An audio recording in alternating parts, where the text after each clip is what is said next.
هر فکری که در معینه من و شما چرخ میزنه الله میدونه، چون که از رگ گردن خدا میگه من به شما نزدیکترم.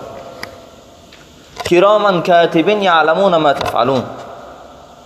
خداوند میداند و ملائکه های را گذاشتگی است که هر نقطه من و شما را چیکار میکنن؟ کتابت میکنن.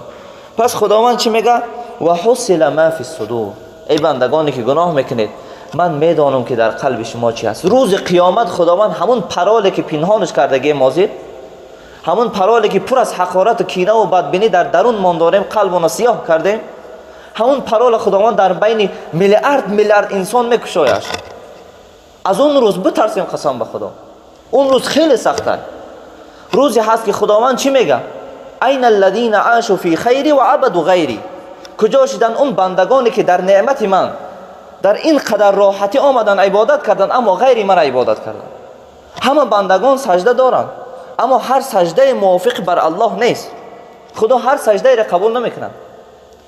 بعض انسان ها با کبر و تکبر و با کینه و عداوت سجده دارن. خدا بیزاره ای بنده. خدا میگه زمانی تو بنده من هستی که حب بندگان مرا در دل داشته باشی. خدا به خاطر دوست داشتن یکدیگری من و شما ما را دوست می‌داره. اگر بگویم من الله را دوست می‌دارم، برادری در بدبودگی را دوست نداره، قسم به خدا الله هست بیزاره. یگانه راهی به خدا رسیدن دوست داشتن و دست به دست یکدیگر دادن، کمک کردن یکدیگر، دعا در حق یکدیگر، فرزند یکدیگر مون تعلیم دادن. بدبینی باید از من و شما کنده شود. خوش به حال مسلمانی که هر چقدر بدش دیدن بازم تبسم کرد. این پیامبر صلی الله علیه و سلم. مشرکا هر چی میزدنش سنگسار میکردن بازم تبسم میکرد، بازم خیرخواهی میکرد. ابو لهب وقتی اخلاط بر خانه پیامبر صلی الله علیه و سلم میپرتاب، با دست مبارک پیامبر اخلاط یعنی من میکرد. یک گپ داشت، میگفت آیا در همسایگری همین خیل باشه؟ همین گپ میگفت میرم. هر روز همین خیل میکرد، بار هم به همسایه شکایت نکرد. این اخلاق پیامبر بود که امروز جهان محمد صلی الله علیه و سلم میگه و ما شما این محمد صلی الله علیه و سلم میدونیم و پیروشیم، اما نمیدونیم که چگونه اخلاق داشت، چگونه زندگی داشت. افسوس. بعدن خداوند چی میگه؟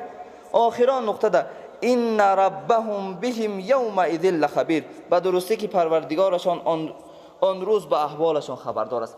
قسم به الله خداوند میگه آن روز از تک تک هر یک شما، از حالت همه شما من خبر دارم و به خاطر شما این 114 سوره را نازل کردم و این قرآن را نازل کردم که شما برنامه زندگی بسازید و هر کسی از این قرآن برنامه زندگی نسازه در روز قیامت مشکلی داره، در درون قبر مشکلی داره، در حالت جان دادن مشکلی داره. نه رفیق، نه پدر، نه مادر، یگان کس در حالت